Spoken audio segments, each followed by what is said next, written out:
बांग्लादेश ने Afghanistan cricket team को आखिरी T20 में भी 6 विकेटों से पिछाड़कर सीरीज में 3-0 से क्लीन स्वीप मुकम्मल कर लिया। बांग्लादेश ने 144 रन का हदफ 2 ओवर से कबल ही पूरा किया।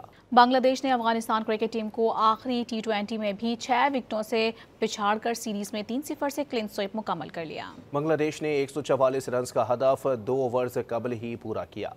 बांग्लादेश ने अफगानिस्तान क्रिकेट टीम को आखिरी T20 में भी 6 विकेटों से पिछाड़कर सीरीज में 3-0 से क्लीन स्वीप मुकम्मल कर लिया। बांग्लादेश ने 144 रन का हदफ 2 ओवर से कबल ही पूरा किया। बांग्लादेश ने अफगानिस्तान क्रिकेट टीम को आखिरी T20 में भी 6 विकेटों से पिछाड़कर सीरीज में 3-0 से क्लीन स्वीप मुकम्मल कर लिया। बांग्लादेश ने 144 रन का हदफ 2 ओवर से कबल ही पूरा किया। बांग्लादेश ने अफगानिस्तान क्रिकेट टीम को आखिरी T20 में भी 6 विकेटों से पिछाड़कर सीरीज में 3-0 से क्लीन स्वीप मुकम्मल कर लिया। बांग्लादेश ने 144 रन का हदफ 2 ओवर से कबल ही पूरा किया।